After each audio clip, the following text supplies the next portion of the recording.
देखिए क्वेश्चन था, हम लोग ज्योग्राफी पार्ट कवर कर रहे थे। तो क्वेश्चन था कि अरुणाचल प्रदेश से कर्क रेखा नहीं गुजरती है, क्योंकि अरुणाचल प्रदेश बहुत उधर हो जाता है, मतलब बात करें भारत का मैप में और नहीं गुजरता है। हम लोग जानते हैं कि कर्क रेखा टोटल 8 राज्य से गुजरता है, तो उसमें से अरुणाचल प्रदेश नहीं आता है। जैसे गुजरात हो गया, राजस्थान हो गया, मध्य प्रदेश हो गया, छत्तीसगढ़ हो गया, झारखंड हो गया, हाँ। उसके बाद पश्चिम बंगाल हो गया, हाँ, त्रिपुरा और मिजोरम सब आते हैं, अरुणाचल प्रदेश नहीं आते। कर्क रेखा जो है भारत का 23 डिग्री, हाँ, 23.5 डिग्री नॉर्थ से गुजरता है, ठीक है। और बात करें कर्क रेखा जो होता है वो भारत के मध्य से होकर गुजरता है। कहाँ गुजरता है? भारत के मध्य से होकर, ठीक है। टोटल 8 राज्य गुजरता है। तो हम लोग देखें कौन कौन, जैसे कि गुजरात, राजस्थान, MP, हाँ, उसके बाद मध्य प्रदेश, हाँ, उसके बाद होगा झारखंड, उसके बाद आपका हो जाएगा पश्चिम बंगाल, इसको 6 बोले, हाँ, फिर त्रिपुरा हो जाएगा, उसके बाद हो जाएगा मिजोरम, हाँ। आप इसको याद रख सकते हैं, ये टोटल राज्य सब है।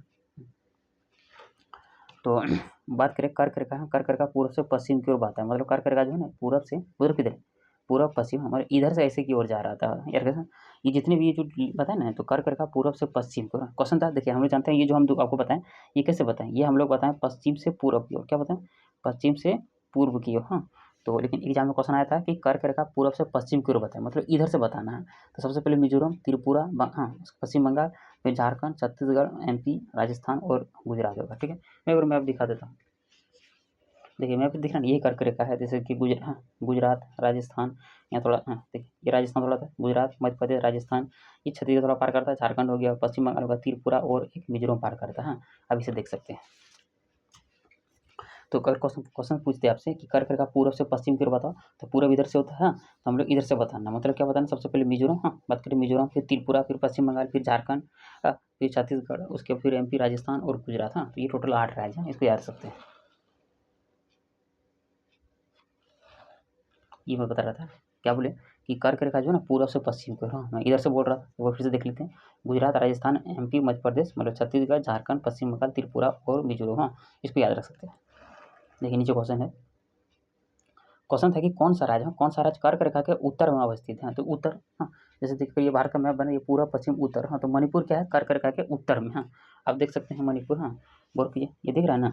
तो देखिए ये कर्क रेखा जो पूरा गुजर रहा है कितना से, जैसे कि गुजरात, राजस्थान, मध्य प्रदेश, छत्तीसगढ़, झारखंड, पश्चिम बंगाल, त्रिपुरा और मिजोरम, हाँ। लेकिन देखिए ये जो लाइन है, इसके लाइन के उत्तर, ये पूरब, पश्चिम, ऊपर उत्तर, नीचे दक्षिण, तो उत्तर में देखिए मणिपुर है। तो कर्क रेखा के उत्तर में कौन सा राज्य है, तो मणिपुर है, इसको याद रख सकते हैं। क्वेश्चन था कि कौन सा राज्य कर्क रेखा के उत्तर में अवस्थित है, तो मणिपुर है, इसको याद रख सकते हैं। आगे क्वेश्चन है कि 23.5 डिग्री उत्तरी अक्षांश भारत को लगभग 2 बराबर भागों में विभाजित करता है, ठीक है, हम लोग जानते हैं। तो कौन सा रेखा है, वो कर्क रेखा। कर्क रेखा मणिपुर से होकर नहीं गुजरती है। अभी हम लोग तुरंत यहाँ बात करें, क्योंकि मणिपुर जो है ना कर्क रेखा के उत्तर में अवस्थित है, पूरा पश्चिम, हाँ, पूरा पश्चिम उत्तर का कर्क रेखा जो है मणिपुर की बात करें, जो मणिपुर जो है ना वो कर्क रेखा के उत्तर में अवस्थित है, हाँ। ये लाइन वाला पूरा क्वेश्चन है, याद रखें। तो कौन कौन कर्क रेखा गुजरती है, हम जानते हैं कर्क रेखा टोटल भारत का 8 राज्य गुजरता है। तो गुजरात, राजस्थान, MP, छत्तीसगढ़, झारखंड, पश्चिम बंगाल, त्रिपुरा और मिजोरम, हाँ, याद रख सकते हैं। और कर्क रेखा कितना मान होता है, तो बात करें कर्क रेखा 23.5 डिग्री उत्तरी अक्षांश को हम लोग कर्क रेखा कहते हैं। तो ये टोटल भारत के 8 राज्यों से होकर गुजरता है। क्योंकि अभी हम लोग कर्क रेखा ही पढ़ेंगे, 2-3 क्वेश्चन था कि क्वेश्चन तो ये था कर्क रेखा गुजरती है, तो ये सब ऑप्शन दिया हुआ था किसे गुजरता है, जैसे कि मिजोरम, बात करें तो त्रिपुरा, मिजोरम, मणिपुर और पश्चिम बंगाल, हाँ। तो बोला कि कर्क रेखा गुजरती है, क्या बोला, कर्क रेखा गुजरती है। तो ये जितने भी राज्य था सब गुजरता है, जैसे कि त्रिपुरा हो गया, मिजोरम हो गया, पश्चिम बंगाल हो गया, ये मणिपुर से होकर नहीं गुजरता, याद रख सकते हैं। और टोटल 8 राज्यों से होकर ये गुजरता है। कर्क रेखा गुजरती है, ये ऑप्शन दिया हुआ था, MP हो गया, त्रिपुरा हो गया, मिजोरम हो गया, हाँ। तो किसे गुजरता है, मध्य प्रदेश से गुजरता है, त्रिपुरा से गुजरता है, मिजोरम से गुजरता है, हाँ, ऑल। इसका आंसर हो जाएगा टोटल ऑल, हाँ। क्वेश्चन था कि कर्क रेखा नहीं गुजरती है, देख सकते हैं, बोले कि कर्क रेखा कौन से नहीं गुजरता है। तो हम लोग देखते हैं कि मणिपुर नहीं गुजरता, क्योंकि कर्क रेखा के ऊपर में खुद मणिपुर है। पश्चिम बंगाल से गुजरता है, गुजरात से गुजरता है और झारखंड से गुजरता है, तो कर्क रेखा मणिपुर से होकर नहीं गुजरता, इसको देख सकते हैं, ये आंसर नहीं है। क्वेश्चन था कि कौन सा शहर कर्क रेखा के निकट है, हाँ, देख सकते हैं कि कौन सा शहर कर्क रेखा के निकट है। ये सब ऑप्शन दिया हुआ था, जैसे कि जबलपुर, हाँ, अहमदाबाद हो गया, उसके उज्जैन हो गया, वाराणसी हो गया, हाँ। तो बोलेंगे कौन सा सबसे निकट था, ऑप्शन में जबलपुर दिया हुआ था।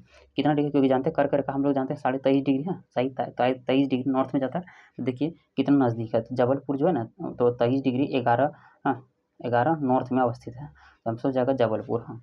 उज्जैन भी देख सकते हैं कितना है, 23 डिग्री, हाँ, 23 डिग्री 59 मिनट नॉर्थ में अवस्थित है, देख सकते हैं।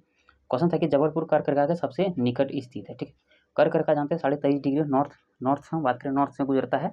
और बात करिए मध्य प्रदेश के नज़दीक के सबसे होकर गुजरती है, मतलब कर्क रेखा जो है ना मध्य प्रदेश भी होकर गुजरती है। हम लोग जानते हैं कि कर्क रेखा भारत के टोटल 8 राज्य से गुजरता है, तो उसमें से कौन कौन राज्य था, जैसे कि सबसे पहले बात गुजरात, राजस्थान, मध्य प्रदेश।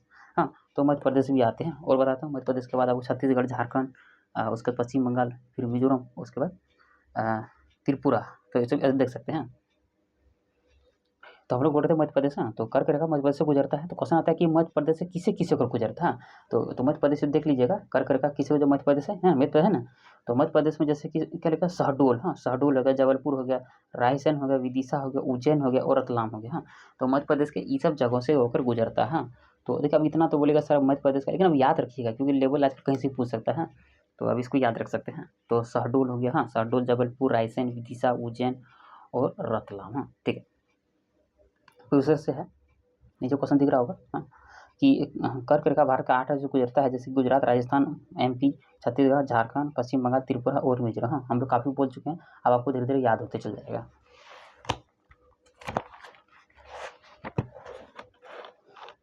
आगे क्वेश्चन दिख रहा होगा।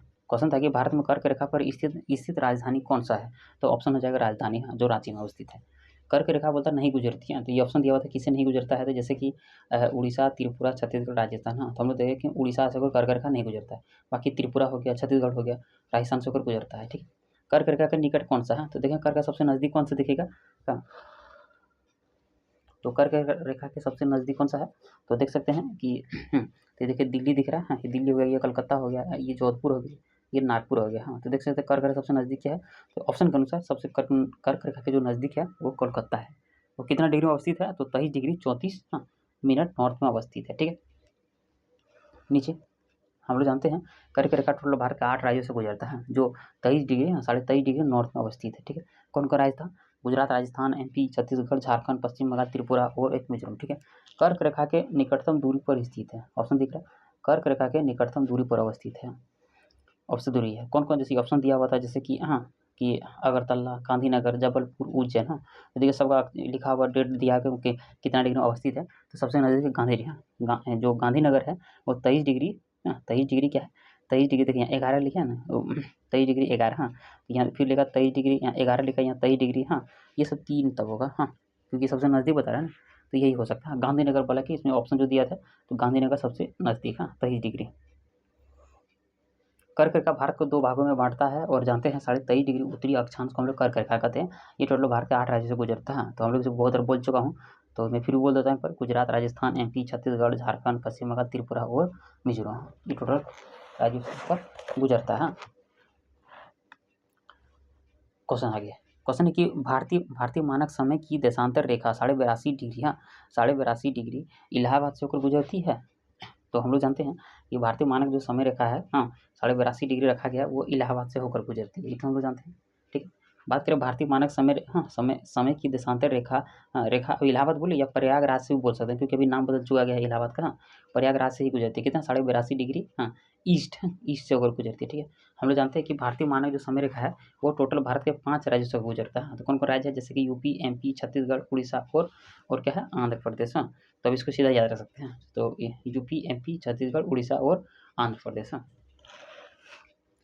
देखिए कुछ मानक समय बात करें, जिस तरह से कर्क रेखा पर अवस्थित बहुत सारे शहर थे, उस तरह से मानक समय रेखा पर स्थित, हाँ, या आसपास बहुत सारे शहर अवस्थित हैं, जैसे इसे देख सकते हैं। क्योंकि हम लोग देखिए मानक समय रेखा जो है ना भारत का कितना है, 82.5 डिग्री, कितना 82.5 डिग्री। हाँ, तो इसमें बहुत सारा नज़दीक दिया हुआ है, जैसे कि ये सब जितना भी शहर है ना, ये मानक समय रेखा के आसपास मिलेगा, जैसे लखनऊ हो गया, रीवा, सागर, उज्जैन, होशंगाबाद। हाँ, उसके बाद भोपाल, देख रहे हैं ना, भोपाल हो गया, हैदराबाद हो गया, लखनऊ और उसके बाद बेंगलुरु हो गया। ये क्या है, ये मानक समय रेखा के काफ़ी पास आपको मिल जाएंगे। हाँ, तो देखिए इसमें थोड़ा लिख देता हूँ, जैसे लखनऊ की बात करें 81 डिग्री में आपको मिल जाएगा। हाँ, पूर्वी देशांतर। रीवा हो गया 81, हाँ, तो 81.25 में मिलेगा। सागर, हाँ, सागर की बात करेंगे वो मिल जाएगा 78.50 में मिल जाएगा। उज्जैन जो है ना, मतलब 73.28, 28 डिग्री में आपको मिल जाएगा। होशंगाबाद आपको मिल जाएगा 78.45 डिग्री मिलेगा। हाँ, और भोपाल मिल जाएगा आपको 74.40 डिग्री मिल जाएगा। हैदराबाद आपको मिल जाएगा 78.28 डिग्री में और बेंगलुरु मिल जाएगा आपका 77.24 डिग्री में। हाँ, तो ये सब जो है ना, पहले ईट कर देख लीजिएगा कि कौन कौन नज़दीक है, जैसे लखनऊ, रीवा, सागर, उज्जैन, होशंगाबाद, भोपाल, हाँ, हैदराबाद, बेंगलुरु, ये सब क्या है, ये मानक समय रेखा के सबसे पास स्थित है। चलिए इसको लेकर मैं खत्म करूँगा, इसके बाद 10 मिनट होने वाला है। देखिए क्वेश्चन है कि भारत की प्रमाणित माध्यम रेखा कितना है, तो 82.5 डिग्री ईस्ट है। ठीक है, हम लोग जानते हैं कि भारतीय मानक समय रेखा है वो 82.5 डिग्री ईस्ट रखा गया है। ये टोटल 5 राज्यों से गुजरता है, जैसे यूपी, एमपी, छत्तीसगढ़, उड़ीसा और आंध्र प्रदेश। यही क्वेश्चन है कि पटना का स्थलीय समय वही है जो मानक समय में। तो बात करें पटना का स्थलीय समय, क्वेश्चन था कि पटना का स्थलीय समय वही है जो मानक समय, क्योंकि देखिए मानक समय ही भारत का समय को रिप्रेजेंट करता है। तो आप भारत का कोई भी राज्य में चले जाइए, ये मानक समय के अनुसार ही चलता है। तो आप पटना में रहिए, कहीं भी रहिए, उसका समय वही बताएगा। तो इसलिए क्वेश्चन था कि पटना का स्थानीय समय वही होगा जो मानक समय पर होगा। कि जो मानक समय पर दिखाएगा पटना वही दिखाएगा। क्वेश्चन था कि भारत का मानक समय रेखा प्रयागराज इलाहाबाद के निकट से नैनी से गुजरता है, जो 82.5 डिग्री पूर्वी देशांतर को माना जाता है। ठीक है, संपूर्ण भारत में एक ही टाइम जोन है जो ये डिसाइड करता है कि भारत का समय क्या होगा। और बात करें यामोत्तर में पूर्व की तरफ बढ़ने पर प्रत्येक अगर आप पूर्व की तरफ बढ़िएगा तो प्रत्येक 15 डिग्री 15 डिग्री के बाद स्थानीय समय में 1 घंटे का वृद्धि हो जाता है। क्या बोले, पूर्व की ओर बढ़िएगा तो 15 डिग्री, हर 15 डिग्री में बढ़ते हैं तो हम लोग 1 घंटे का वृद्धि हो जाता है। ठीक है, फिर उसको पश्चिम की ओर अगर हम जाने पर पश्चिम पर जाएंगे तो 15 डिग्री के बाद क्या होगा, 1 घंटे का अंतर हो जाएगा। बात करें भारत के काल क्षेत्र। तो भारत का जो काल क्षेत्र है, काल क्षेत्र बोलिए या टाइम जोन बोलिए, दोनों एक ही है। तो जानते हैं भारत का काल क्षेत्र टाइम जोन तो समग्र देश के लिए एक ही है। भारत का एक ही कभी टाइम जोन बना हुआ है। ठीक है, और अंडमान और निकोबार लक्षद्वीप के लिए भी यही मानक समय है। कहीं भारत का कहीं भी चल जाइए, अंडमान चल जाइए, लक्षद्वीप चले जाइए, तो वहाँ भी अंडमान निकोबार का भी जो टाइम जोन है वो आपको एक ही मिलेगा। क्यों, जो भारत का मानक समय रेखा 82.5 डिग्री रखा गया है। अंडमान और निकोबार लक्षद्वीप समूह के लिए भी एक ही मानक समय रेखा है। ठीक है, भारतीय मानक समय जानता है ISD जो है ना, और ग्रीनविच मीन टाइम जो इंटरनेशनल रखा गया है, उससे हम लोग का भारतीय मानक समय रेखा है वो 5.5 घंटा आगे है। आप इसको देख सकते हैं, प्लस 5.5 घंटा आगे। फिर इसके बाद नेक्स्ट पार्ट को हम लोग कवर करते हैं, मिलते हैं नेक्स्ट पार्ट में।